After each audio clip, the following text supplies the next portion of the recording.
Hello दोस्तों, good morning. स्वागत है आपका अपने चैनल सत्येंद्र स्टडी आईक्यू में। तो आज हम प्रकाश अर्थात लाइट चैप्टर के बारे में बात करेंगे और समझेंगे कि इसकी परिभाषाएं कैसे क्या होती हैं। इसके बाद हम जब पूरा चैप्टर ख़त्म हो जाएगा इसके बाद हम इसके एमसीक्यू के बारे में बात करेंगे। तो इसका पहला क्वेश्चन है, मतलब पहला क्वेश्चन क्या है, परिभाषा क्या होती है प्रकाश की। सबसे पहले हम ये समझेंगे। तो प्रकाश होता है, सबसे पहले समझेंगे कि प्रकाश की परिभाषा क्या होती है। प्रकाश एक प्रकार की ऊर्जा है। प्रकाश की जो परिभाषा है, हम सबसे पहले प्रकाश एक प्रकार की ऊर्जा है जो हमारे दृष्टिज्ञान को जागृत करती है। क्या करती है?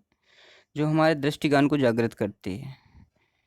अब प्रकाश यदि ऊर्जा है तो ये किस प्रकार की या किस फॉर्म में हो सकती है, तो नोट है। आपको नोट को थोड़ा सा पढ़ना है, इसके बाद हम आगे बढ़ेंगे। तो इसमें बता रहा है कि जो नोट है, पहला कह रहा है प्रकाश विद्युत चुम्बकीय तरंगों के रूप में चल सकता है। बिल्कुल सही है, प्रकाश विद्युत चुम्बकीय तरंगों के रूप में चल सकता है। अब प्रकाश निर्वात में भी चल सकता है। नेक्स्ट देखेंगे, प्रकाश में जब निर्वात में चलता है तब एक वैज्ञानिक हुए हैं। प्रकाश की निर्वात में चाल होती है, आपको पता होगा, नहीं तो हम आगे बताए भी हैं पीछे। अब इसके बाद में 10⁻³ मीटर प्रति सेकेंड ये होती है प्रकाश की चाल। 3 × 10⁻8 मीटर प्रति सेकंड, सॉरी 8 मीटर प्रति सेकंड होती है। और इसकी व्याख्या करने के लिए, प्रकाश की यदि निर्वात में चल सकता है, इसकी व्याख्या करने के लिए स्कॉटलैंड के वैज्ञानिक हैं जेम्स क्लार्क मैक्सवेल। इनके द्वारा समझाया गया है और इसकी व्याख्या को बताते हैं कि प्रकाश एक निर्वात में भी चल सकता है। नेक्स्ट पर देखते हैं, एक वैज्ञानिक हुए हैं दकार्ते। इनके अनुसार बता रहे हैं, जो दकार्ते वैज्ञानिक हुए हैं ये कहते हैं कि 1637 में प्रकाश कणिका के मॉडल प्रस्तुत किया इन्होंने। प्रकाश का कणिका मॉडल प्रस्तुत किया और स्नेल का नियम भी दिया, जो sine i upon sine r होता है। स्नेल का नियम sine i upon sine are,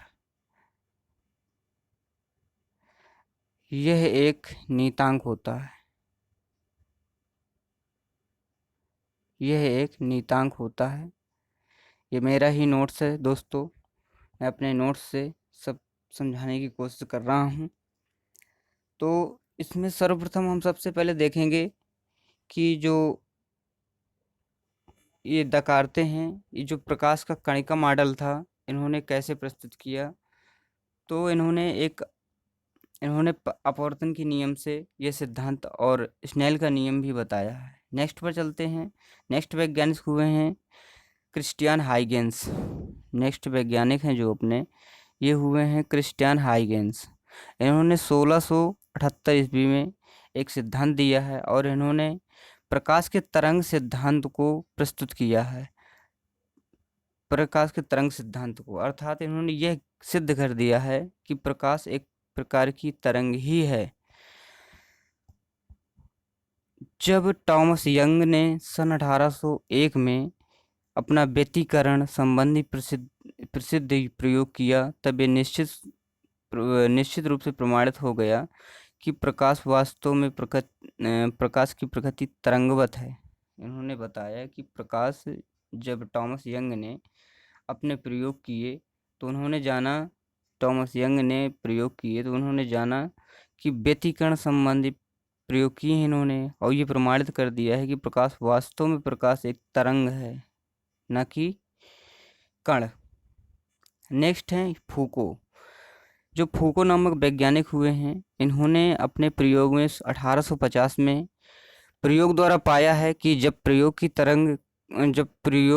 प्रकाश की तरंग, इन्होंने अपने प्रयोग में पाया है कि जब प्रकाश की जो तरंग होती है, यदि इसको जल से गुजारते हैं, मान लो हमारे पास पात्र है, इसमें मान लो जल भरा हुआ है, इस जल से यदि हम कह रहे हैं गुजारते हैं,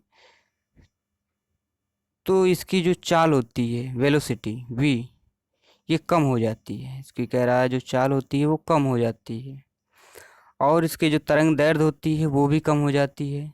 लेमडा जिसे कहते हैं, लेमडा का मान भी कम हो जाता है। और इसकी जो आवृत्ति आवृत्ति पर किसी भी प्रकार का कोई प्रभाव नहीं पड़ता है, चाहे किसी भी वो एक माध्यम से किसी माध्यम में जाए, आपको ये याद रखना है। तो उन्होंने एक प्रकाश के तरंग मॉडल की पुष्टि कर दी, इन्होंने भी एक तरंग मॉडल की पुष्टि की। तो आपको ये जानना होगा कि प्रकाश चाहे वो एक माध्यम से दूसरे माध्यम में जाए, उसकी आवृत्ति में कोई परिवर्तन नहीं होता है। उसकी आवृत्ति आवृत्ति जो होती है, उसकी आवृत्ति नो चेंज, आवृत्ति में कोई परिवर्तन नहीं होता है, कोई परिवर्तन नहीं होता है, नहीं होता। तो इन्होंने प्रकाश का विद्युत चुम्बकीय तरंग सिद्धांत, प्रकाश के जो गुणों को, मतलब गुणों की, कितने गुणों की व्याख्या कर सकता है। यदि हमारा कोई प्रकाश विद्युत चुम्बकीय तरंग के रूप में कार्य करता है, तो कह रहा है कि कौन कौन से ये गुण प्रदर्शित करता है। तो ये बताता है प्रकाश के अपवर्तन नियम, और प्रकाश का अपरावर्तन क्या होता है, और प्रकाश का विवर्तन, प्रकाश का व्यतिकरण और प्रकाश का ध्रुवण। हम इनके सबके बारे में आगे हम इसी के बारे में चर्चा करेंगे। तो नेक्स्ट पर चलते हैं। तो कह रहा है प्रकाश का परावर्तन क्या होता है। तो हम जानते हैं कि जब कोई प्लेट, चिकनी प्लेट या कोई दर्पण, ये कोई दर्पण है, इसको हम रख देते हैं और इस पर कोई किरण गुजारते हैं, तो इसमें हम देखते हैं कि आपतित किरण और परावर्तित किरण तथा आपतन बिंदु पर खींचा गया अभिलंब तीनों एक ही तल पर होती है। ये प्रकाश का अपवर्तन का व परावर्तन का पहला नियम है। ये जो साइन आई है और ये साइन आर है, तो ये आपस में बराबर होते हैं। तो इसका प्रकाश का परावर्तन ये कहता है कि जब कोई प्रकाश किसी समतल दर्पण पर टकराती है, तो वह परावर्तित होकर उसी माध्यम में वापस लौट जाती है। इसे कहते हैं प्रकाश का परावर्तन। प्रकाश के परावर्तन के दो नियम हैं। प्रथम नियम है कि आपतित किरण, जो ये जैसे मान लो ये दर्पण है, इसमें जो आपतित हो रही है ये किरण, वापस जो जा रही है किरण, ये आपतित है, ये वापस जा रही है किरण, तथा आपतन बिंदु पर खींचा गया अभिलंब, ये अभिलंब है, ये अभिलंब है। तो ये तीनों एक ही तल पर होते हैं। यही तो कह रहा है कि तीनों एक ही तल पर होते हैं। नेक्स्ट कह रहा है कि आपतन कोण आई, जो इसमें आई हम माने थे यहाँ पे, और यहाँ पे हम आर माने थे, तो आपतन कोण आर आपस में बराबर होते हैं, sine i upon sine r. Next पर चलते हैं, अपवर्तन। नेक्स्ट है अपवर्तन। अपवर्तन में क्या कहता है। अपवर्तन में कहता है कि जब हम कोई किसी प्रकाश की किसी किरण को एक माध्यम से दूसरे माध्यम में, मान लो ये माध्यम M1 है, यदि ये मीडियम M2 है, यदि हम माध्यम एक से माध्यम दो में प्रवेश करते हैं, मतलब प्रकाश की किरण प्रवेश करती है, यदि हमारे प्रकाश की, यदि हम किसी प्रकाश की किरण को एक माध्यम से दूसरे माध्यम में गुजारते हैं, तो कहता है कि वह अभिलंब से विचलित हो जाती है, वह अपने मार्ग से विचलित हो जाती है। वह एक माध्यम से जब दूसरे माध्यम में जाती है, तो वो अपने मार्ग से विचलित हो जाती है, जबकि जाना चाहिए उसको ऐसे, अब वो जा रही है नीचे की ओर। तो ये विरल माध्यम है ऊपर, और नीचे है हमारा सघन माध्यम। तो हम ये देखते हैं कि अभिलंब की ओर थोड़ा झुक गई है। तो ये कह सकते हैं कि जब कोई प्रकाश की किरण एक विरल माध्यम से सघन माध्यम में जाती है, तो अभिलंब की ओर झुक जाती है, और जब कोई प्रकाश की किरण सघन माध्यम से विरल माध्यम में जाती है, तो अभिलंब से दूर हट जाती है। तो इस प्रकार इसके भी दो नियम हैं, इन्होंने भी अपने दो नियम दिए हैं। इसका प्रथम नियम है जो कह रहा है कि आपतित किरण, अपवर्तित किरण तथा आपतन बिंदु पर खींचा गया अभिलंब, आपको ये समझ में आना चाहिए, जो ये अभिलंब है, ये विलंब है, ये आपतित किरण है, इसमें ये आपतित किरण है, ये परावर्तित किरण है। नेक्स्ट पर देखेंगे कि और तीनों कह रहा है एक ही तल पर होते हैं, तीनों एक ही तल पर होते हैं। इसका सेकंड नियम है, कह रहा है किन्हीं दो माध्यमों के लिए एक ही रंग के प्रकाश के आपतन कोण की ज्या साइन आई और आप अपवर्तन कोण की ज्या साइन का एक नियतांक होता है। तो इसमें ये बताया है कि sine i upon sine r, ये सूत्र होता है हमारा। नेक्स्ट है अब तीसरा, जो प्रकाश के तरंग की सिद्धांत की व्याख्या करता है। तीसरा कहता है जो प्रकाश का विवर्तन होता है उसे हम समझेंगे। तो प्रकाश का विवर्तन होता क्या है? प्रकाश का विवर्तन, विवर्तन का मतलब होता है मुड़ना। क्या होता है? मुड़ना। सर्वप्रथम हम सबसे पहले देखेंगे प्रकाश की मुड़ता कैसे है। तो इसमें है जो प्रकाश का विवर्तन है, तो प्रकाश एक ऐसी घटना है जब प्रकाश एक स्थान से दूसरे स्थान तक जब जाता है तो वह कुछ अवरोध के कारण मुड़ जाता है। यह घटना प्रकाश का विवर्तन कहलाती है। जैसे चटके कांच, कोई हमारा कांच चटक जाए और उसमें हम जब प्रकाश गुजारते हैं तो कुछ विचलित हो जाता है, इसी घटना को हम विवर्तन कहते हैं।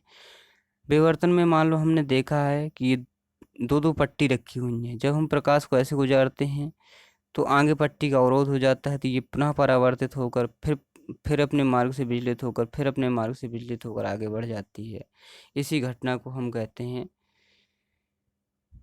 कि प्रकाश का परावर्तन हो रहा है, वह विवर्तन हो रहा है। अर्थात प्रकाश के जो किरण होती है उसके में मुड़ने का गुण होता है। तब इसी प्रकार हमारे प्रकाश देखते हैं कि चारों तरफ हमारे यहाँ प्रकाश ही प्रकाश दिखाई देता है। नेक्स्ट पर देखते हैं, इसमें नेक्स्ट कह रहा है कि प्रकाश का व्यतिकरण। अब ये तरंग सिद्धांत है, प्रकाश यदि एक तरंग है तो ये व्यतिकरण को भी परिभाषित करती है। मान लो कोई प्रथम तरंग है, ये कोई द्वितीय तरंग है, ये आपस में अध्यारोपित होकर चल रही हैं, ये आपस में अध्यारोपित होकर चल रही हैं। इसके कुछ नियम हैं। इसका व्यतिकरण की पहले परिभाषा हम देख लेते हैं। क्या कहता है व्यतिकरण? कि जब किसी माध्यम में समान आवृत्ति की दो तरंगें एक साथ एक ही दिशा में, जब समान आवृत्ति की दो तरंगें एक साथ एक ही दिशा में चलती हैं तो उनके अवरोध से माध्यम में के विभिन्न बिंदुओं पर परिणामी तीव्रता न्यूनतम व अधिकतम होती है। इस घटना को हम व्यतिकरण कहते हैं। देखो यहाँ पर हमारा अधिकतम है, यहाँ पर अधिकतम है और यहाँ पर न्यूनतम है, हम ये देखते हैं। तो हम देखेंगे कि जो बिंदु जहाँ पर अधिकतम है वो क्या कहलाते हैं। जिन बिंदुओं पर तीव्रता अधिकतम होती है उन स्थानों को हम समपोषी व्यतिकरण कहते हैं, और जिन बिंदुओं पर तीव्रता न्यूनतम होती है उन स्थानों को हम विनाशी व्यतिकरण कहते हैं। नेक्स्ट पर चलते हैं। नेक्स्ट देखते हैं कि इसकी किन किन बिंदुओं पर हमें ध्यान देना चाहिए। कि हम जब भी व्यतिकरण की घटना को देखते हैं तो उसमें दो प्रकाश के स्रोत कला संबंध होने चाहिए, और उनमें बहुत एक ही स्रोत से दो प्रकाश तरंगें निकलनी चाहिए, अलग अलग तरंग दैर्ध्य अलग अलग उसकी स्रोत से अलग अलग प्रकाश की तरंगें निकलनी चाहिए। तो इसमें पहला हो गया। नेक्स्ट कह रहा है दोनों तरंगों की आवृत्ति और तरंग दैर्ध्य आपस में बराबर होने चाहिए। नेक्स्ट कह रहा है दोनों तरंगों के आयाम बराबर होने चाहिए। नेक्स्ट कह रहा है दोनों प्रकाश के स्रोतों के बीच की जो दूरी है वो अत्यल्प होनी चाहिए, बहुत कम, जो दूरी है वो बहुत कम होनी चाहिए। तीसरा कह रहा है पांचवा कह रहा है दोनों प्रकाश स्रोत अत्यधिक संकीर्ण होने चाहिए, ज़्यादा वाइड नहीं हो, बहुत ही पास पास हो। तो यह इसकी घटना का महत्वपूर्ण बिंदु है। नेक्स्ट है इसमें जो इसका एग्जाम्पल है कि व्यतिकरण हम कैसे जानेंगे कि किस चीज़ में व्यतिकरण हो रहा है। तो साबुन के बुलबुले का रंगीन दिखाई देना, साबुन का जो बुलबुला होता है उसका रंगीन दिखाई देना, ये व्यतिकरण की घटना है। जल की सतह पर मिट्टी के तेल या डीजल की फैली परत द्वारा सूर्य के प्रकाश में दिखने पर उसमें विभिन्न रंगों का दिखाई देना, जब मिट्टी के तेल या डीजल में की फैले परत सूर्य के प्रकाश के जब उसमें संपर्क में आती है तो विभिन्न रंगों में वो दिखाई देने लगती है। यह प्रकाश के व्यतिकरण की घटना है।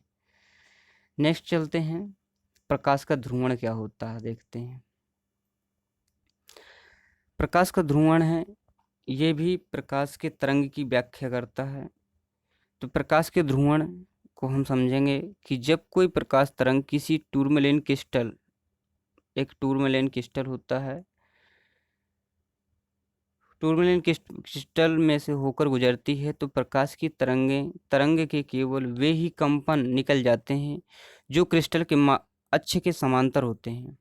शेष कंपन क्रिस्टल द्वारा रोक दिए जाते हैं। इस प्रकार क्रिस्टल से निकलने के पश्चात तरंग में विद्युत वेक्टर के कंपन उत्पन्न तरंग के चलने की दिशा के लंबवत हो जाते हैं। ये सभी दिशाओं में समान रूप से न होकर एक ही दिशा में एक ही दिशा में होते हैं और यह घटना प्रकाश का ध्रुवण कहलाती है। हम आगे उसमें समझाए हैं आपको। यदि इसमें ध्रुवण नहीं समझ में आया है, माना हम कोई लाइट स्रोत है, प्रकाश स्रोत है, हम इसको यहाँ से हम प्रकाशित कर रहे हैं और ये टूरमेलिन क्रिस्टल रखा हुआ है, टूरमेलिन क्रिस्टल। इसमें यदि हम इससे गुजारते हैं तो जो प्रकाश का ध्रुवण मतलब प्रकाश जो विभिन्न रंगों में था वो सिर्फ विभिन्न दिशाओं में न होकर वो आपस में लंबवत हो गया है। लंबवत प्रकाश की जो भी वेक्टर बचे हैं वो शेष बचे हैं। यही प्रकाश का ध्रुवण है। प्रकाश के ध्रुवण से हम बहुत सारी चीज़ों में हम बच सकते हैं। प्रकाश के ध्रुवण का उपयोग प्रकाश की चकाचौंध के लिए से बचने के लिए चश्मों में, गाड़ियों में, हेडलाइट में, विंड स्क्रीन में और बहुत सारी चीज़ों में इसका प्रयोग होता है। तो इसमें 4-5 क्वेश्चन हैं, इसके थोड़ा देख लेंगे। फिर जैसे जैसे चैप्टर आगे बढ़ेगा उसके क्वेश्चन वैसे वैसे आते जाएंगे। आपको क्वेश्चन नंबर पहला है, इसमें कह रहा है कि रंगीन टेलीविज़न 3 आधारभूत रंगों से मिलकर बना होता है। तो आपको उन रंगों को बताना है कौन कौन से रंग हैं। तो इसमें पहला है लाल नीला नारंगी, दूसरा है लाल पीला हरा, तीसरा है लाल हरा नीला और चौथा है लाल हरा भूरा। तो इसमें सही जवाब बताना है आपको, क्या आंसर होगा। तो इसका सही जवाब होगा लाल हरा और नीला। ये 3 रंगों से मिलकर टेलीविज़न हमारा बना होता है। टेलीविज़न का जो CRT बनी होती है वो लाल हरा और नीला मिलकर कार्य करते हैं। नेक्स्ट है धूप से बचने के लिए छाते में रंग संयोजन। छाते में रंग का संयोजन कैसा होना चाहिए जिससे हमें धूप कम से कम लगे। कह रहा है ऊपर काला नीचे उजला, दूसरा है ऊपर उजला नीचे काला, तीसरा है मात्र काला मात्र उजला। तो इसका सही जवाब होगा ऊपर उजला होना चाहिए और नीचे काला होना चाहिए। जब ऊपर इसमें मान लो हमारा ये कोई छतरी है, मान लो हमारी ये कोई छतरी है, इसमें मान लो हमारी ये कोई छतरी है। हम इसको देखेंगे कि जब ऊपर वाइट होगा मतलब वाइट होगा तो ये प्रकाश के सभी रंगों प्रकाश को ये मतलब परावर्तित करने में ज़्यादा मदद करेगा। और नीचे काला होगा तो हमें ये अवशोषण मतलब ये प्रकाश को अवशोषित करेगा जिससे हमें गर्मी महसूस नहीं होगी। नेक्स्ट पर चलते हैं। नेक्स्ट कह रहा है साबुन के पतले झाग में चमकदार रंगों का दिखाई देना। अभी देखो बताए हैं हम जो साबुन का जो चमकना होता है। तो देखो अब हम व्यतिकरण की घटना है ये, तो हम देखो व्यतिकरण दोनों में देख रहे हैं। पहली बात तो वैसे भी ऑप्शन ए और बी और सी कट गए हैं। तो जो चमकदार रंग बनने की इस घटना होती है तो ये परावर्तन और व्यतिकरण को प्रभावित करती है। सबसे पहले यदि हमारा कोई बुलबुला है पानी की सतह में यदि कोई बुलबुला है तो उसमें जब प्रकाश पड़ेगा तो कुछ प्रकाश उसका परावर्तित होगा और जो प्रकाश पड़ेगा परावर्तित होकर उसकी सतह पर बचा रहेगा वह हमें चमकीला दिखाई देगा, जिससे हम देखेंगे कि इसमें परावर्तन भी हो रहा है और व्यतिकरण भी। नेक्स्ट पर देखते हैं। नेक्स्ट कह रहा है दूरदर्शन के संकेत होते हैं वो निश्चित दूरी के बाद नहीं मिल पाते हैं। जो दूरदर्शन के संकेत होते हैं वो निश्चित दूरी पर नहीं मिल पाते हैं। इसका कारण क्या है? संकेत दुर्लभ है, एंटीना दुर्लभ है, यह वायु संकेतों को अवशोषित कर लेती है, यह पृथ्वी सतह वक्राकार है। तो बिल्कुल सही है।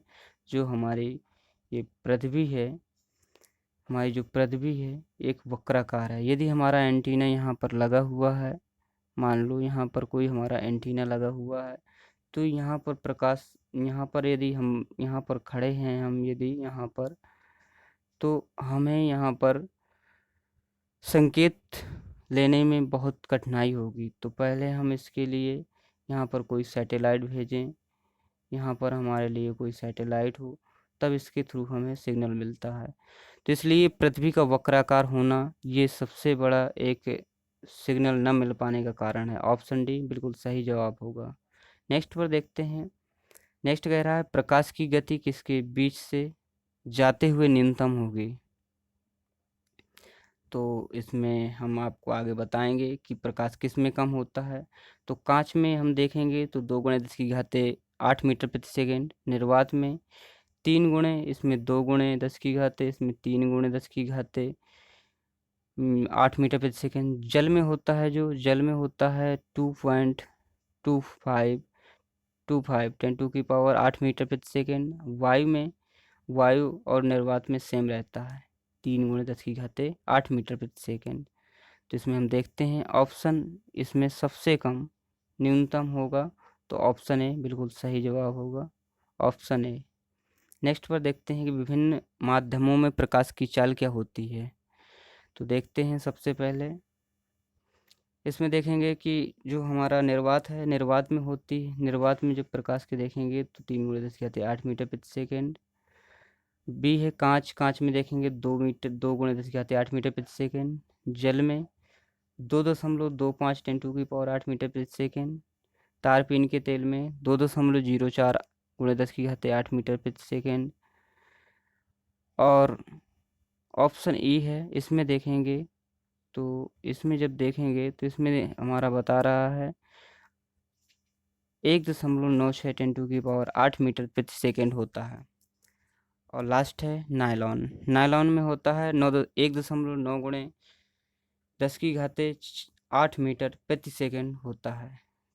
तो ये रहे दोस्तों अपने प्रकाश चैप्टर, और इसमें अभी क्वेश्चन बहुत कम है क्योंकि अभी चैप्टर में बहुत कुछ बकाया है। प्रकाश का विकिरण और क्रॉम्पटन प्रभाव है, अभी कई प्रभाव हैं उसमें जो हम अभी पढ़ने के लिए बकाया है। तो उसमें हम इसी तरह का वीडियो लाते रहेंगे। तो नेक्स्ट वीडियो में हम वो सब कवर करके और क्वेश्चन नेक्स्ट वीडियो में उसके क्वेश्चनों का एमसीक्यू भी हल करेंगे। तो चलते हैं अपने, ख़त्म करते हैं, यहीं पर समाप्त करते हैं। जय हिंद, जय भारत।